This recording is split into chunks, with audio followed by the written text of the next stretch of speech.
Hello, everyone. Despite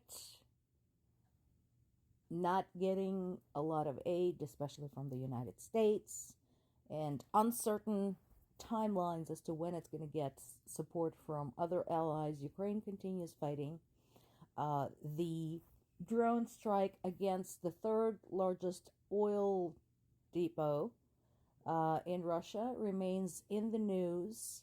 Of course, the Russian media is screeching at the top of their lungs.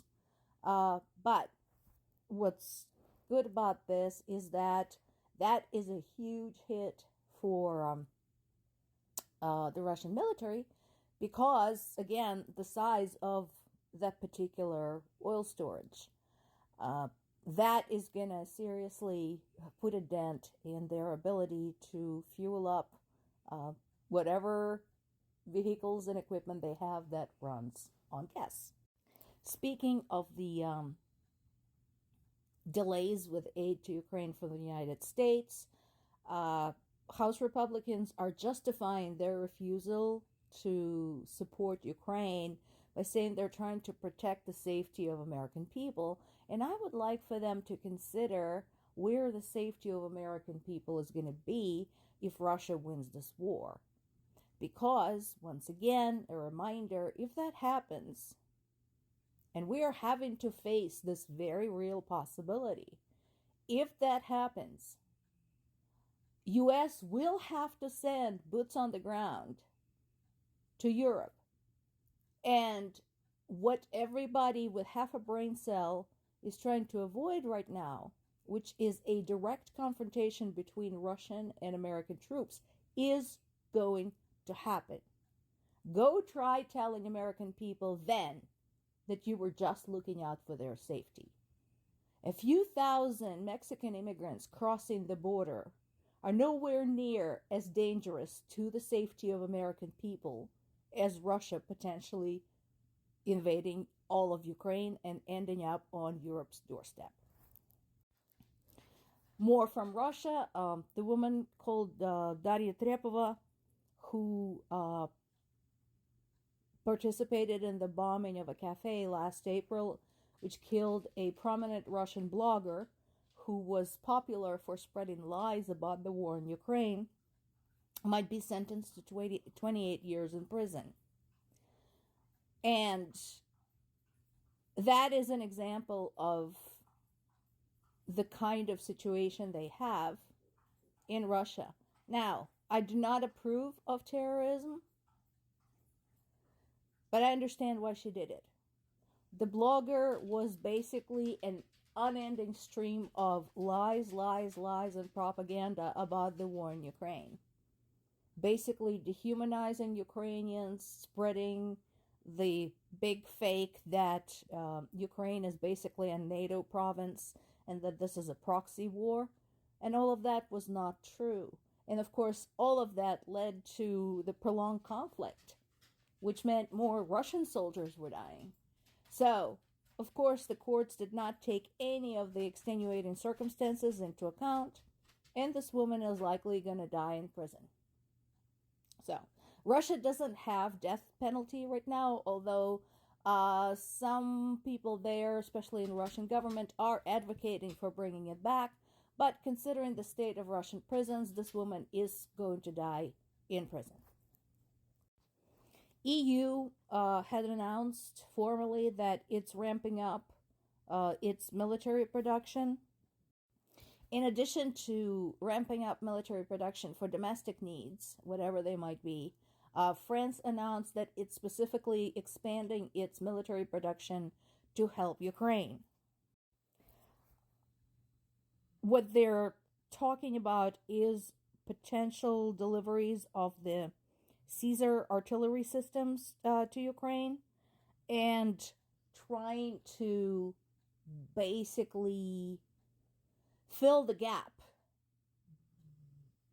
made by the absence of the U.S. aid.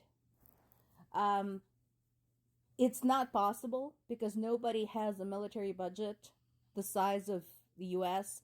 As you remember, I think last week I talked about that U.S. spends as much on its defense as 10 other countries, in the top 10 defense spending in the world, including spending something like 3 times as much as China and 4 or 5 times as much as Russia. So for France to fill that gap is not possible, but they're going to try, and we appreciate it. Boris Johnson, who early in the war in Ukraine actually made some sensible suggestions to Ukrainian government from the political standpoint, and was very astute in perceiving that it is useless to negotiate with Russia, had destroyed basically any shred of his own credibility by saying that he would support the return of Donald Trump as the U.S. president if Trump supported Ukraine. Where did you get that idea? Trump had already said multiple times that if he becomes president again, he will pull U.S. out of NATO, he will pull U.S. out of Paris Climate Agreement, and he will withdraw all help to Ukraine. So where did you get an idea that that would be a good thing? Of course, this goes completely against Johnson's own statements when he expressed support for Ukraine. So whatever the hell is going on there, it's a freaking mess. Now, this article is in NBC News, and talking about the wives of Russian soldiers protesting the continued presence of their husbands in Ukraine, getting wounded, getting killed, and so on and so forth, and demanding the start to the war. Now, before everybody starts jumping up and down saying, ooh, finally, courageous Russians are protesting Putin, I want to put one caveat to this. They don't really care about the war. If Putin told them today that the war could continue without the participation of Russian nationals, and remember I told you, Russia is wildly nationalistic. If he told them he could send the Bashkirs, the Tatars, the Yakuts, all of the non-Russian nationals living in Russia, part of Russian Federation, they'd be just fine with it. They only care that it's their husbands, their brothers, their boyfriends and sons who go to Ukraine. If it could be someone else, they wouldn't give a shit.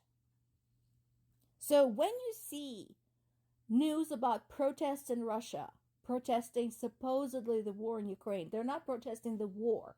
They're protesting the participation of specifically their friends and family members. Because at no point have I seen anyone honestly protesting the atrocities committed in Ukraine. Bucha, Irpin, Mariupol, the kidnapping of thousands of Ukrainian children. I have not seen any protests focused on that. In most cases, when there is an anti-war protest, it has to do with participation of those specific men.